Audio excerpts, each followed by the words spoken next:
coming along down there, Rich. Ah, here they are.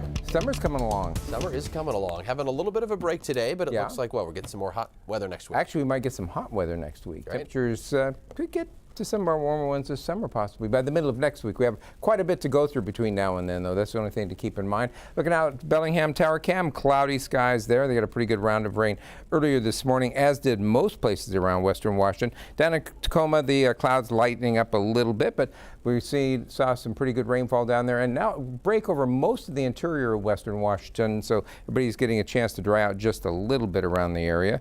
Taking a look, for some reason, let's see, there we go. It was just being a little reluctant to move forward. You can see there the Doppler radar showing that most of that rain is over with at this point. Still a little bit up to the north where that one band is moving on out, but overall things looking pretty good. You can see it's dried out for now. Don't get used to this though, because as we get a little farther into the afternoon, we'll see the showers pick up a little bit, and then from Seattle northward towards Everett, they're going to pick up a lot as we develop a pretty good convergence zone late afternoon and early evening, so that area is going to get wet again a little bit later on. As we look down towards the South Sound, there's still a couple showers occasionally moving through Olympia, but really all in all after this morning, much drier at this point. And well, we could take another look at the Tacoma Dome. It really wants to be seen today. Looking out from our shot there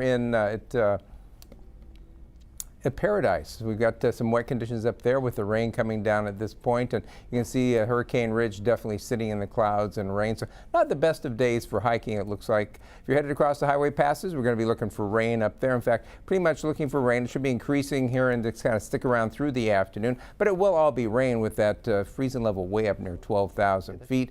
Checking out the satellite image, we do have this little system moving through today. That's going to move on through. We'll have the convergence zone showers this afternoon. A couple of showers might linger into tomorrow morning, but then they're going to clear out pretty well. And then as we head on towards the later on Thursday, the sun's going to come out. Should be partly sunny on through the weekend, though we're going to be brushed by a couple of systems over the weekend, so there might be a couple of showers north of Seattle up towards the Canadian border. And generally, we're looking at partly sunny skies. And then as we head into next week, that high you see out there is going to be building. That's going to start edging towards us come about Monday, and then by Tuesday or Wednesday, we're going to start to get some offshore winds. And as is usually the case with that, things are going to start to heat up. So overall, we're going to be looking for showers and sun breaks this afternoon, especially as we head towards late afternoon and early this evening from about Seattle northward up through the Everett area. We're going to see some pretty hefty showers coming down potentially. Temperatures mostly in the mid to upper 60s. Outside of that area, just a few scattered showers and sun breaks. Tomorrow there might be an early morning shower, but that's going to wrap up pretty quickly with temperatures getting into the mid 70s, partly sunny mid 70s Friday. The weekend, generally partly sunny. Again, that slight chance of showers north of Seattle, especially near the Canadian border, but staying right where they should be this time of the year with highs in the mid 70s. As we head into Monday, though, look for sunshine, upper 70s and near 80 degrees, probably low to mid 80s Tuesday, and maybe mid to upper 80s. Maybe even pushing up towards 90 degrees for a day or so as we head towards the middle part of next week. It's just been a pretty garden variety summer, I guess. Well, it's been kind of back and forth, and we look at everything. We're a little bit above normal on our July and August temperatures. Oh, wow. Okay. Believe it or not. Wouldn't have even thought about that with some of the overcast. Yeah, but I was looking through analyzing them, and yeah, we're probably about 2 to 3 degrees above normal on our high temperatures. Interesting. Feeling pretty muggy these days. Yeah.